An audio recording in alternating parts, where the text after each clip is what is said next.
말씀 보도록 하겠습니다. 다니엘서 3장 13절부터 18절 말씀입니다. 다니엘 3장 13절부터 18절 말씀 우리 한 절씩 교독하도록 하겠습니다.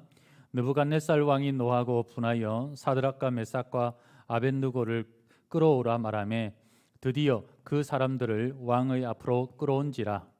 느부갓네살이 그들에게 물어 이르되 사드락 메삭 아벳느고야 너희가 내 신을 섬기지 아니하며 내가 세운 근심상에게 절하지 아니한다 하니 사실이냐. 이제라도 너희가 준비하였다가 나팔과 피리와 수금과 사명금과 양금과 생황과 및 모든 악기 소리를 들을 때 내가 만든 신상 앞에 엎드려 절하면 좋거니와 너희가 만일 절하지 아니하면 즉시 너희를 맹렬히 타는 풀무불 가운데 던져 넣을 것이니 능히 너희를 내 손에서 건져낼 신이 누구이겠느냐 하니. 사드락과 메삭과 아벳느고가 왕에게 대답하여 이르되 느부갓네살이여 우리가 이 일에 대하여 왕에게 대답할 필요가 없나이다. 왕이여 우리가 섬기는 하나님이 계시다면 우리를 맹렬히 타는 풀무불 가운데에서 능히 건져내시겠고 왕의 손에서도 건져내시리이다. 그렇게 하지 아니하실지라도 왕이여 우리가 왕의 신들을 섬기지도 아니하고 왕이 세우신 근 신상에게 절하지도 아니할 줄을 아옵소서. 아멘. 할렐루야. 네, 반갑습니다. 반가우시죠? 네, 오늘 잘 오셨습니다. 옆 사람 우리도 축복하겠습니다. 잘 되고 있습니다. 더 잘 될 줄 믿습니다.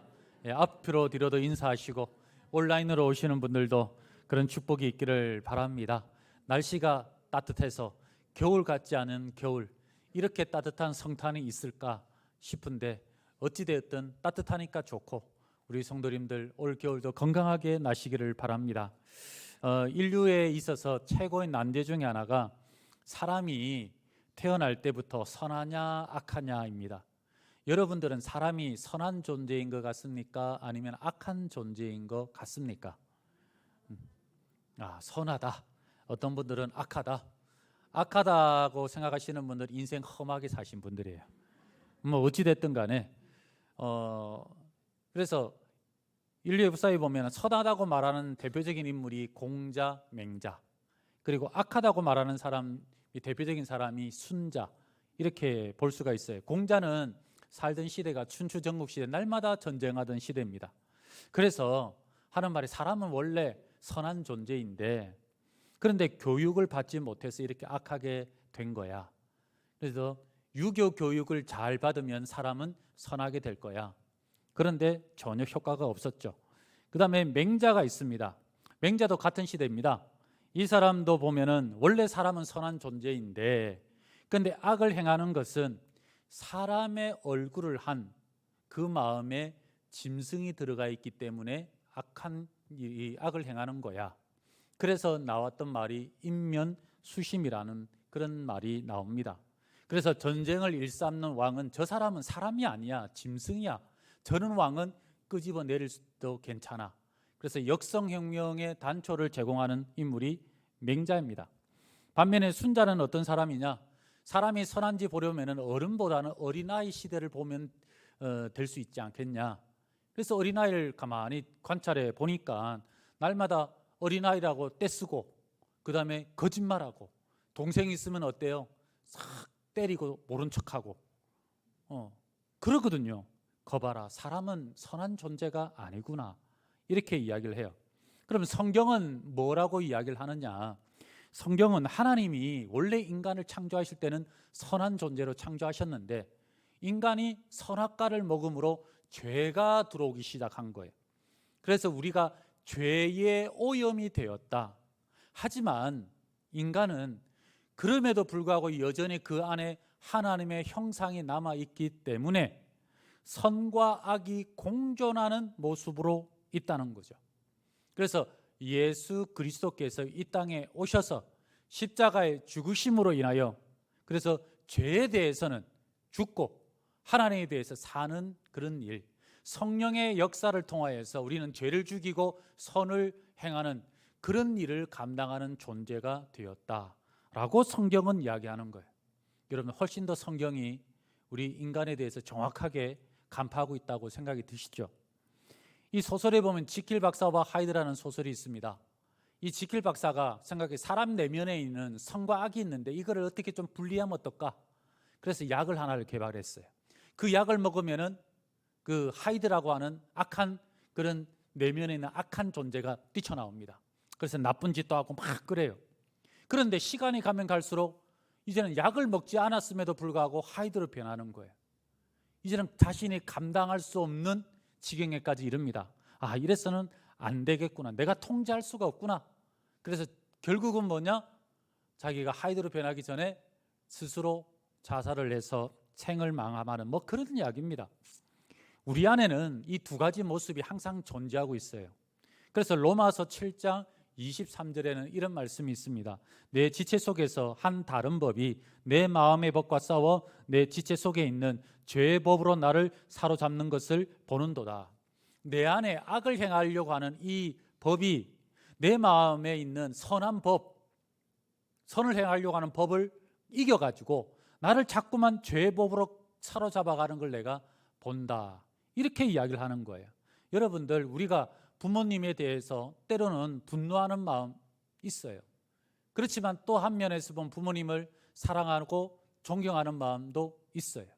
우리 안에 이런 것들이 마치 양립하면서 서로 다툼을 하고 있다는 거죠. 오늘 말씀에도 나오는 모습을 보면은 느부갓네살 왕에 대한 이야기인데 이게 또 두 가지 모습이 있어요. 우리 안에 느부갓네살 왕과 같은 그런 모습들도 있더라는 겁니다. 이야기의 시작은 이렇습니다. 느부갓네살 왕이 금으로 만든 큰 신상을 만듭니다. 아니, 왜 갑자기 무슨 신상이냐라고 할 때 다니엘 2장에 보면은 꿈에 신상이 나오죠. 그래서 큰 신상이 있는데 이 돌이 날라와서 신상에 발을 쳐서 신상을 완전히 무너뜨립니다. 그러면 이 정도 꿈을 꿨으면은 기본적으로는 하나님 앞에 회개하고 엎드려야죠. 그런데 그렇게 하지 않고 미래에 대해서 두려움이 커지니까 자연스럽게 더 집착하게 되더라. 그러면 아무리 돌이 날라와도 부서지지 아니하는 신상을 만들면 괜찮지 않을까? 이런 생각을 하겠죠. 그래서 자기가 만드는데 맞아, 내가 머리라고 그랬고 금이라고 그랬으니까 금으로 된 신상을 만들면 되겠구나.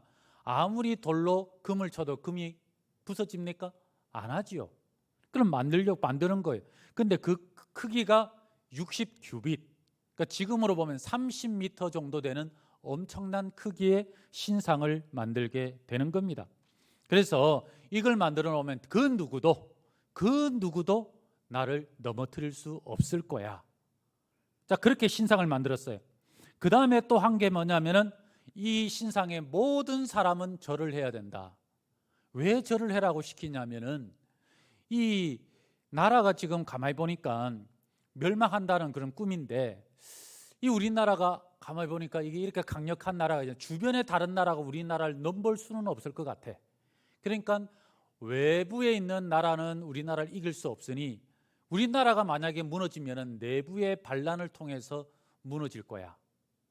그래서 이 신상에게 전하지 않는다라는 것은 뭔 말이겠어요? 반란이라는 거예요. 반란을 꾀하려는 사람을 색출하기 위해서 지금 신상에 절해라. 그렇게 이야기가 된 겁니다. 왕은 자신의 미래를 알고 있었어요. 멸망할 줄을 알고 있었습니다. 두렵죠.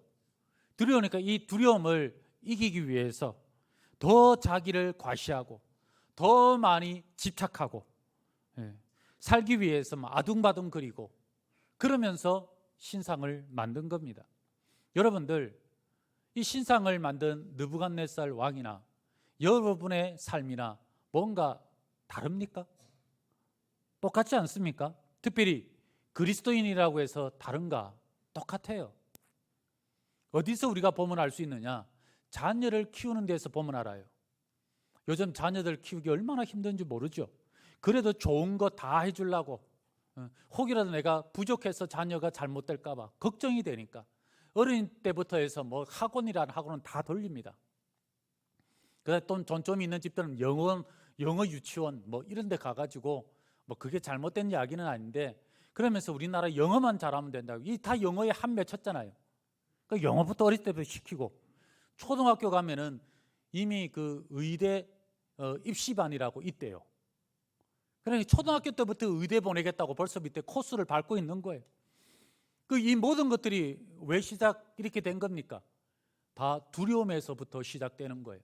부모가 봤을 때 내가 인생을 살아보니까 세상 만만치 않아. 쉽지 않아. 우리 아이들 이거 어떻게 키울까? 이대로 가면은 우리 아이들 큰일 날 것 같은데.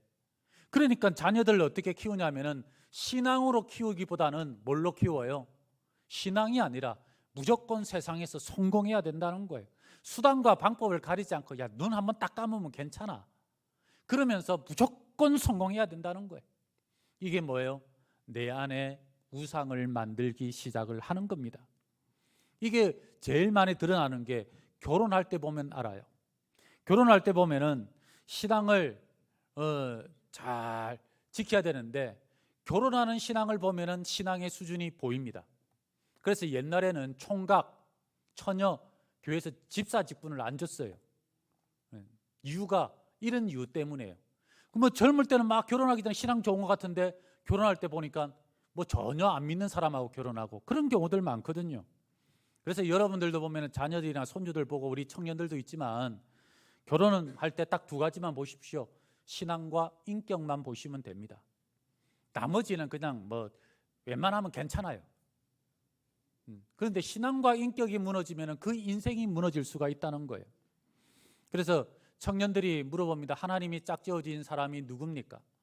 많은 사람들이 하나님께서 나이가 콕 집어 이렇게 정해놓은 사람이 있다라고 생각해요. 아마 그런 경우 있습니다. 한 100에 하나 정도. 나머지 99는 그런 거 없어요. 없으니까 그럼 어떻게 해야 되겠어요? 신앙과 인격이 있는 사람 만나면 돼요. 하나님이 짝지어진 사람인지 아닌지 우리가 어떻게 알 수 있느냐? 간단합니다. 두 사람이 만났는데 더 신앙이 좋아져요. 두 사람이 만났는데 인격이 좋아지고 그 다음에 성장해요. 이러면 하나님께서 축복하는 그런 만남 아니겠습니까?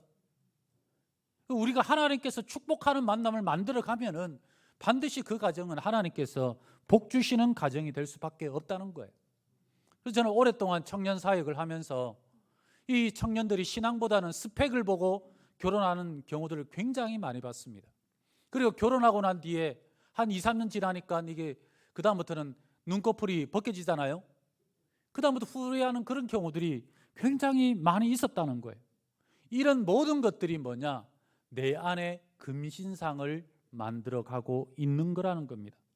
여러분들 우상이 무엇이라고 생각이 듭니까?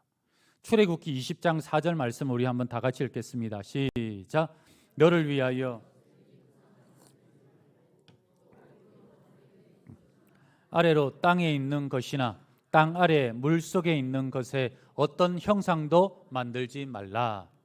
우리가 우상하면은 형상이라고 생각해요. 뭐 예를 들어서 뭐 장성 이런 거 같이 장성을 만들어 놓고 뭐 한다든지 뭐 무슨 돌하루방 같은 그런 것으로 생각하는 경우들이 많이 있습니다. 그래서 저희 교단에서 보면은 교회에는 십자가도 없어요. 왜냐하면 그 십자가 가지고 또 숭배할까봐 아예 하는 것도 없는 거예요. 그런데 우상의 핵심은 형상도 되긴 하지만 더 본질적인 핵심은 뭐냐? 4절에 나와요. 첫머리에 보면 뭐라고 이야기하냐면 너희를 위하여, 이 단어가 나와요. 너희를 위하여. 이게 우상의 핵심이라는 거예요. 즉 우상이라는 것은 나를 위하여 행하는 모든 것들이 우상이 될 수가 있는 거예요. 예를 들어서 돈이 있어요. 돈도 나의 행복과 나의 기쁨과 그 다음에 나의 자랑과 나의 안전을 위하긴다면 이 돈도 우리는 우상으로 볼 수가 있죠. 아니면 자식을 볼 때도 자식이 어때요? 자식도 나의 꿈이 되고 나의 미래가 되고 모든 걸 자식에 다 쏟아요. 자녀가 잘 되면 나의 자랑이 되고 그러면서 나의 즐거움을 위해서 자녀를 소유한다. 이건 자녀가 뭐가 되겠어요? 우상이 되는 거예요. 오늘 금신상을 만든 목적이 뭡니까? 이 나라가 영원하기 위해서, 내 나라가 영원하고 내 자식 때도 계속해서 이 나라가 세워지기를 원하는 마음에, 그러니까 이런 신상을 만들게 되는 겁니다. 그래서 오늘 말씀 14절 15절에는 이런 내용들이 있어요. 내 신을 섬기지 아니하고 내가 세운 금신상에게 내가 만든 신상, 내 손으로 건져낼 신, 전부 다 뭐예요? 내 다 내 거. 이게 바로 우상의 특징이라는 겁니다. 여러분들, 우리 안에는 이런 모습들이 있다는 거예요. 그래서 우리가 스스로가 조심하고 신앙을 돌아보지 아니하면은, 나도 모르게 신앙생활 한다 하면서도 우상 만들어 놓고, 느부갓네살은 30m짜리 만들었지, 나도 모르게 40m, 50m짜리 신상도 만들 수가 있다는 것을 기억을 해야 합니다.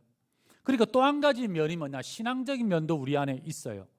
뭐냐면은 이 신실하게 믿음 생활하고 싶은 그런 마음이 있어요. 다니엘의 세 친구에게 이야기합니다. 섬겨라. 눈 딱 감고 한 번만 절하면 괜찮아. 그럴 때 이 다니엘의 세 친구들은 안 합니다. 못 합니다. 안 해도 하나님께서 건져 주실 겁니다. 그리고 이야기하는 게 18절, 우리 한번 같이 읽겠습니다. 시작.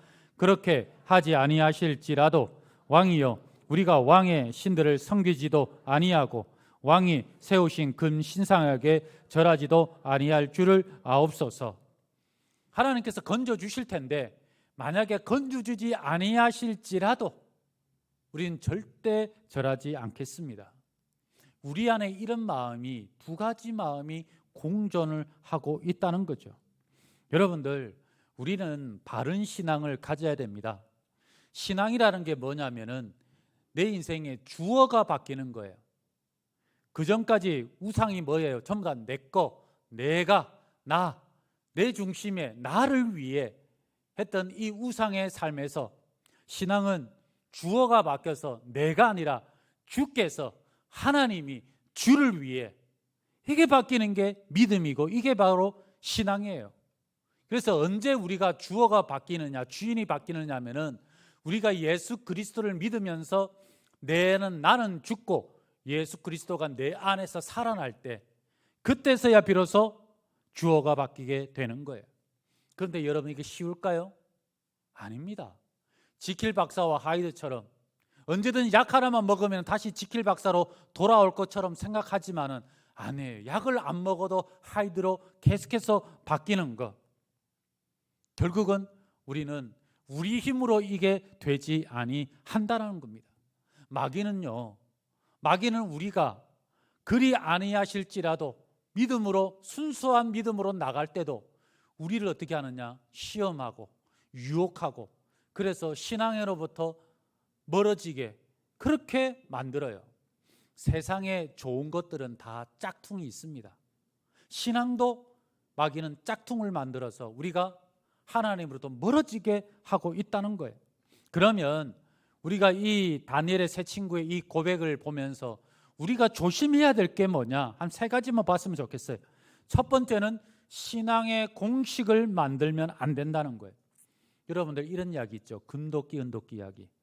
나무꾼이 쇠도끼로 도끼질에다가 빠뜨렸어요. 산신령이 나타나가지고 금도끼가 네 도끼냐? 아닙니다. 은도끼가 네 도끼냐? 아닙니다. 그럼 쇠도끼가 네 도끼냐? 네, 제 도끼입니다. 너 참 정직하구나. 그러니까 내가 금, 은, 쇠 다 줄게. 여러분, 솔직히 우리 신앙생활하면서 이런 마음 있어요, 없어요? 만약에 산신령이 쇠도끼만 주면은 어떻게 해요? 아니, 내가 이게 아닌데, 원래 금도끼, 은도끼 주는 게 원래 스토리인데, 그러면서 뭐 실망했다는 둥, 왜 이렇게 하냐는 둥, 원망 불평할 거예요. 우리는 신앙생활하면서 순수함을 유지할 수 있어야 하는 거예요. 그런데 우리는 그 순수함마저도 수단으로 사용해가지고 하나님과 거래 딜을 하려고 하는 모습이 있다는 겁니다. 우리가 믿음 잘 지키면 맞아, 하나님께서 축복해 주실 거야. 풀무불에 들어가니까 하나님께서 풀무불에서도 건져 주실 거야. 그런 마음, 그런 생각들이 있어요. 그러다가 하나님께서 안 건져주시고 만약 타 죽으면 어떻게 해요? 에이, 실망했네. 하나님 없나 봐. 기도해도 소용이 없네. 나 이것 때문에 작정 헌금까지 하고 막 열심히 금식 기도했는데 다 필요 없네. 이런 마음을 가지게 되는 거예요. 솔로몬이 성전을 짓고 하나님 앞에 기도할 때 하나님 나타났습니다. 야, 내가 뭘 해줄까? 저는 백성을 잘 지도해 줄 지혜가 필요합니다. 너 참 기특하구나. 나라가 부강해져서 강력한 나라를 원하는 게 아니라 백성을 지도할 지혜를 필요하다고 했으니 내가 너에게 부귀도 주고 장수도 주고 그렇게 축복해 줄게. 아, 이게 우리가 생각하는 레파토리 아닙니까? 그런데 이런 게 아니라는 거예요. 목회자도 마찬가지예요.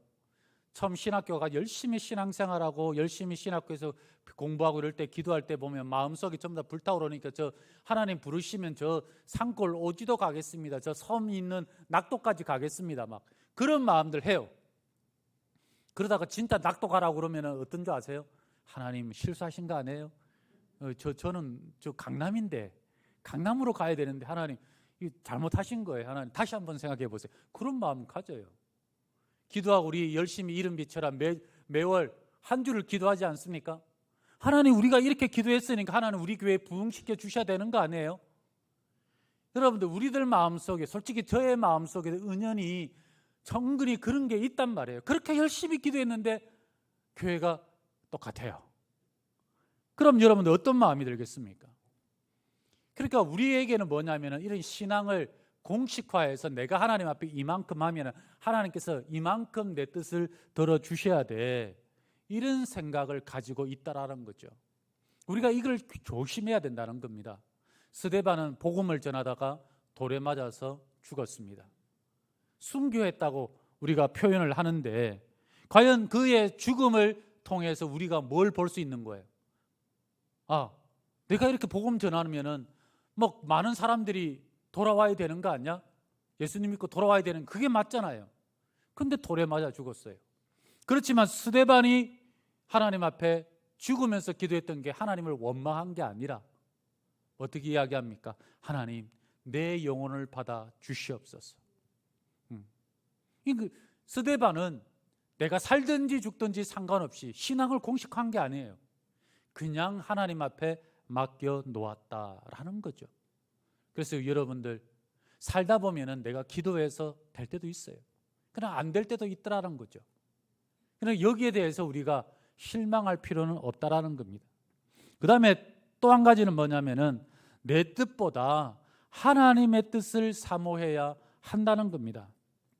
사랑하는 사람이 만약에 죽을 병에 걸렸다고 생각을 하면 여러분들 얼마나 열심히 기도하겠어요? 살려주십시오. 얼마나 열심히 하겠습니까? 그런데 그렇게 기도하면서도 마지막에 그리 아니하실지라도 하나님의 뜻에 맡기겠습니다. 사랑하는 사람을 앞에 놓고 그런 기도할 수 있을까요? 쉽지가 않아요. 정말 쉽지가 않습니다. 예수님께서 겟세마네 동산에서 기도하세요. 이제 십자가를 지고 이제 올라가서 십자가에 죽으셔야 됨을 알고 계십니다. 하나님 이 잔을 내게서 좀 옮겨주십시오. 그리 다음에 예수님께서 뭐라고 기도하십니까? 나의 원대로 마옵시고 아버지의 뜻대로 하옵소서. 이게 바로 그리 아니하실지라도의 고백과 똑같은 거 아니겠습니까? 여러분들 간절함보다 더 큰 가치가 있습니다. 그것은 하나님께서 더 좋은 길을 주셔요. 우리는 그걸 믿는 것을 믿음이라고 그러고 신뢰라고 그런 겁니다. 그래서 빌립보서 1장 20절 하반절에 이런 말씀이 있습니다. 살든지 죽든지 내 몸에서 그리스도가 존귀하게 되게 하려 하나니. 우리 목숨보다 더 큰 가치가 있는데 그게 뭐냐면 그리스도가 존귀하게 되는 거예요. 내가 죽어서 그리스도가 존귀하게 된다. 이것처럼 영광스러운 게 어디 있습니까? 우리 교회가 죽어서 그리스도가 존귀하게 된다. 그것처럼 영광스러운 게 없다는 거예요. 하나님이 가장 좋은 것을 주십니다. 그런데 죽음보다 더 좋은 것을 주십니다. 한 가정의 이야기인데 믿음이 좋은 분이셨어요. 근데 일제강점기 때 이 목사님이 신사참배를 거부하고 옥고를 치르고 고생을 많이 하셨대요. 그럴 때 사모님이 얼마나 기도했겠습니까? 기도했을 때 기도 제목이 뭐였냐면은, 하나님, 우리 목사님 절대 순교하면 안 됩니다. 살려서 보내주시옵소서. 그렇게 해가지고 결국 이 해방을 맞이하면서 나왔다고 그래요. 그러니 얼마나 감사해요. 그런데 6.25 때 공산당이 쳐들어와서 총칼을 들이미면서 그러면서 회유하니까 결국은 배교를 했답니다. 그래서 가족들이 그 이후에 모일 때마다 하는 게 뭐냐, 그 목사님 그때 돌아가셔야 되는데, 그때 순교했어야 되는데, 그 사모님의 그 간절한 기도 때문에 목사님이 배교하게 됐다고. 하여튼 모일 때마다 그 이야기를 한다는 거예요. 우리의 기도가 하나님의 가장 좋은 것을 구한다고 한다면 그니 아니하실지라도 우리 다니엘의 세 친구의 고백처럼 했다 할지라도 겟세마네 동산에서 기도하셨던 예수님처럼 이 젊은이들이 기도했던 이 기도가 여러분의 기도가 되는 축복이 있기를 바랍니다. 이 다니엘의 세 친구 다 젊은이들이에요. 젊은이. 그럼에도 불구하고 죽음 앞에서 당당하는 그 기상을 우리가 보지 않습니까? 그 믿음을 보지 않습니까? 여러분들, 일제강점기 때 독립운동에서 죽었던 많은 사람들 중에서 그분들이 나이가 몇 살이라고 생각 드세요? 40, 50 이렇게 된다고 생각하십니까? 아니에요. 10대. 어린 사람은 14살. 유관순 열사는 19살인가 그렇다고 그러죠. 다 그런 10대, 17, 18 이런 사람들이, 그런 사람들이 죽었어요. 젊은 나이에 자신의 목숨을 바치어서라도 짓고 싶었던 그 나라. 그런 것처럼 우리 또한 마찬가지입니다. 우리가 생각하는 것과 다르다 할지라도, 그리 아니하실지라도 하나님, 내 뜻이 아니라 하나님의 뜻이 드러나게 하여 주시옵소서. 그것을 위해서 기꺼이 내 목숨까지도 하나님 아깝지 않는 그런 믿음 가운데 살기를 바랍니다. 저는 우리 성도님들의 그런 마음, 그런 열정으로 서기를 소망합니다. 그 다음에 세 번째는 그리 아니하실지라도는 우리의 신뢰의 고백이 되어야 한다는 거예요. 하나님이 건져주실 거야. 너무 좋지요.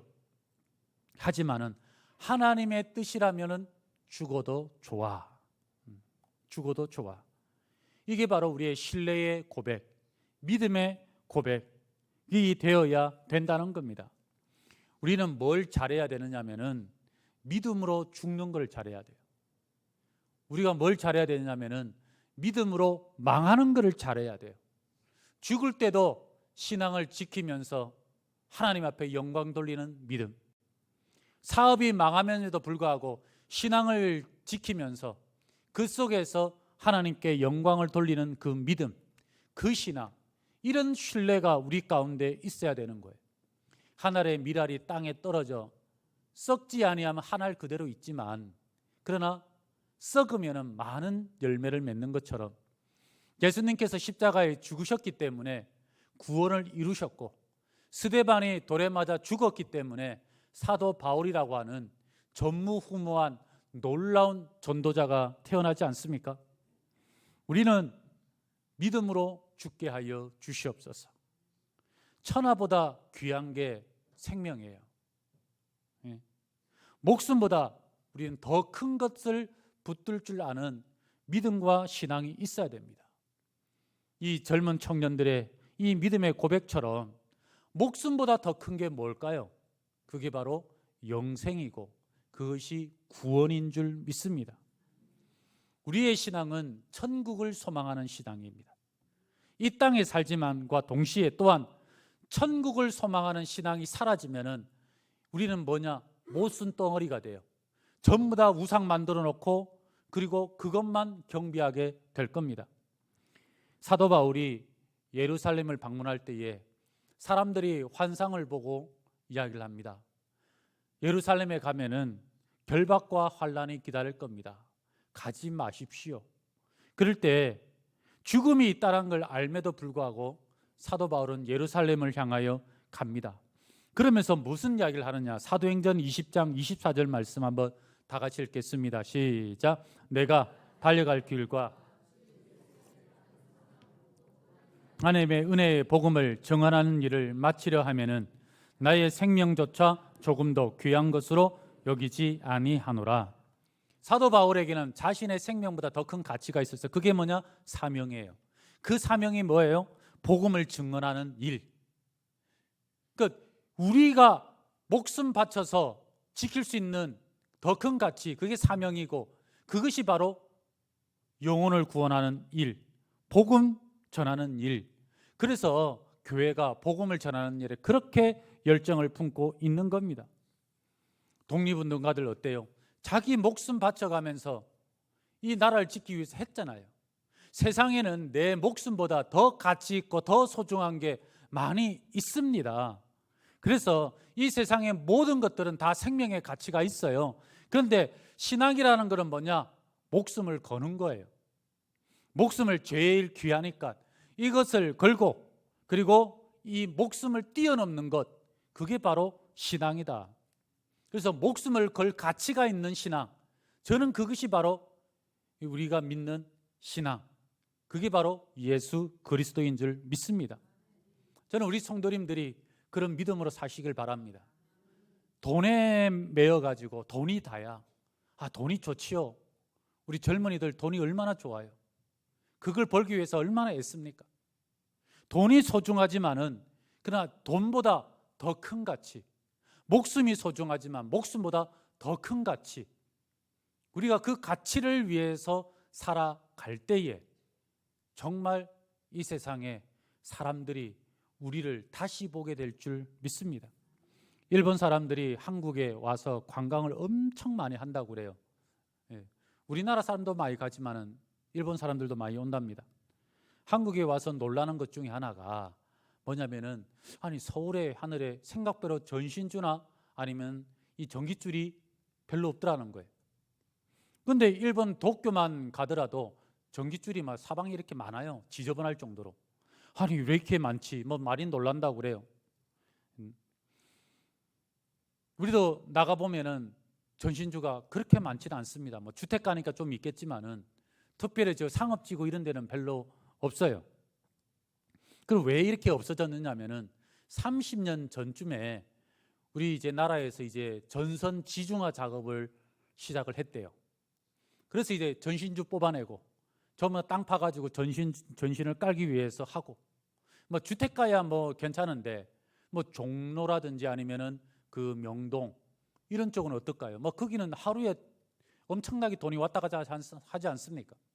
그러니까 전신줄 전기선을 지하에 깔기 위해서는 단전을 해야 되고, 그러면은 영업을 못 하겠죠. 손해가 엄청난 거예요. 그래서 여기저기 시장에서 막 우리는 안 됩니다, 못 합니다, 보상 안 되면 안 됩니다, 뭐 그러면서 소상공인이 어쩌고 하면 상정권을 보장해 한참 그렇게 데모를 했답니다. 그럴 때 한 시장 상인회 회장님이 나와서 이렇게 이야기를 했대요. 뭐라고 이야기했느냐면, 지금 우리가 손해를 본다고 해서 이거 안 하면 우리 후손들이 계속해서 피해를 보지 않겠습니까? 우리가 손해를 보더라도 참아야 합니다. 그리고 보름씩 한 달씩 가게 문 닫았대요. 명동에서 한 달 문 닫아 보세요.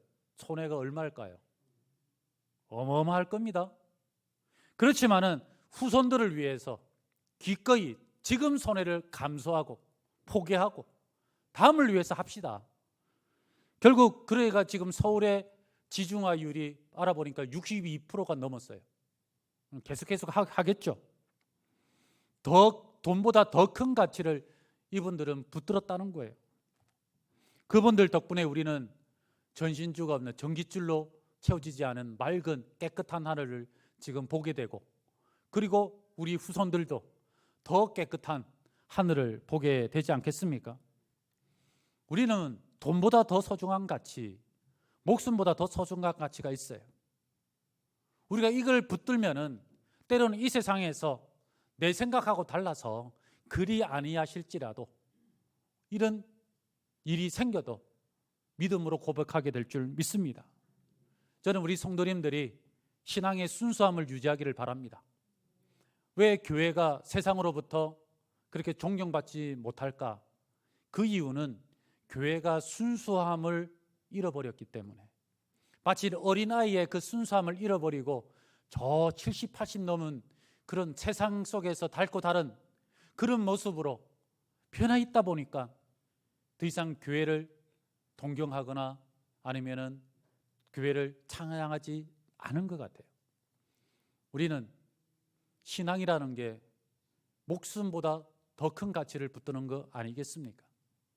이 순수함 여러분들 붙드시고 세상 속에서 타협하고 두려워하지 말고 우상 붙들고 우상에 절하지 말고 그리 아니하실지라도 저는 하나님만 섬기겠습니다. 그렇게 고백하는 우리 성도님들, 세상의 모든 교회가 세습하고 뭐하고 뭐 다 한다 할지라도 우리 교회는 그리 아니하실지라도 저는 우리 교회는 하나님만 섬기겠습니다. 그런 교회, 그런 믿음의 교회로 세워지기를 그리스도의 이름으로 축원합니다. 축원합니다. 우리 함께 자리에 일어나셔서 우리 찬양 부르도록 하고 기도하겠습니다.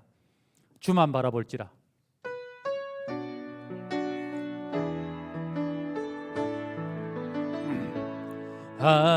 하나님의 사랑을 사모하는 자, 하나님의 평안을 바라보는 자, 너의 모든 것 창조하신 우리 주님이 너를 얼마나 사랑하시는지 하나님께 찬양과 경배하는 자, 하나님의 선하심을 닮아가는 자, 너의 모든 것 창조하신 우리 주님이 너를 전혀 삼으셨네.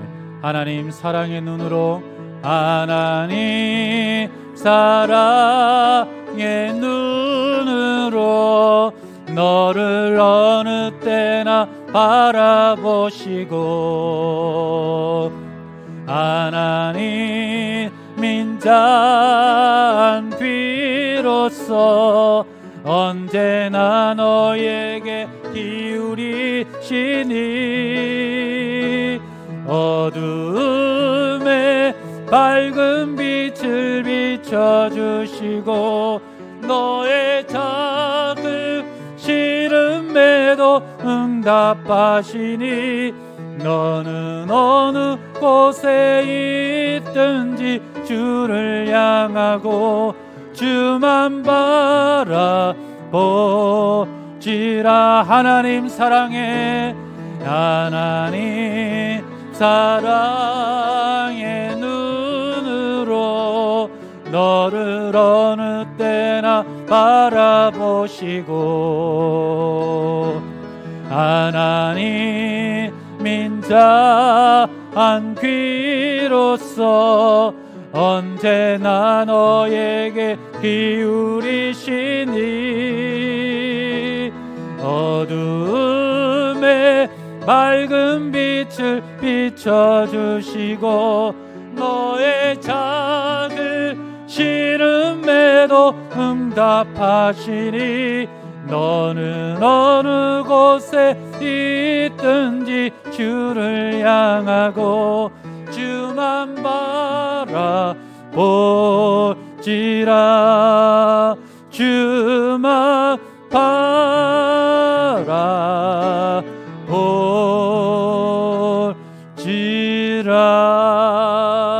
바라보지라. 우리 시간 기도할 때 하나님, 정말 내가 신앙의 순수함을 유지하기를 원합니다.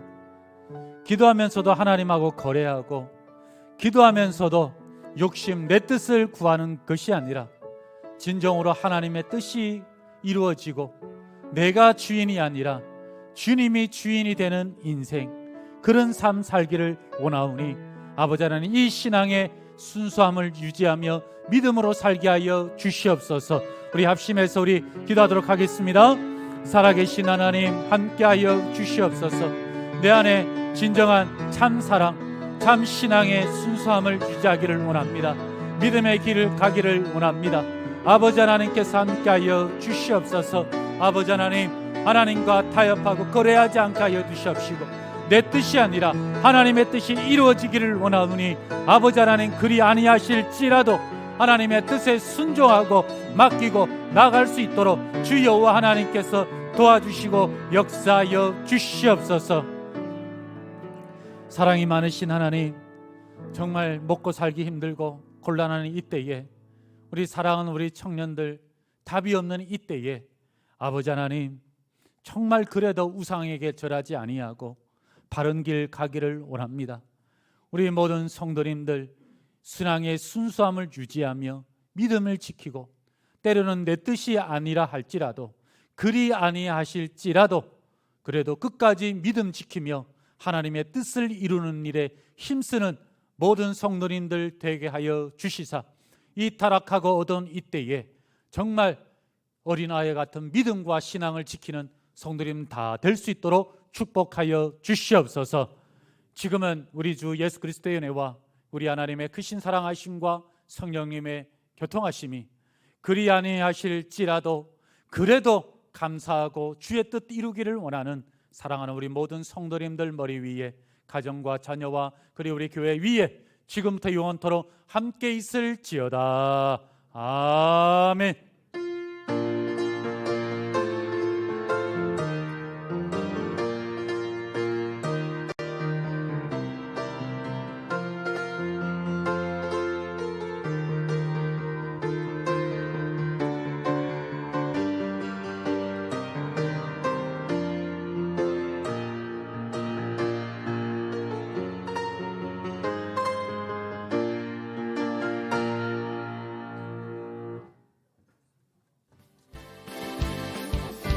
성령님이 임하시면 능력이 나타나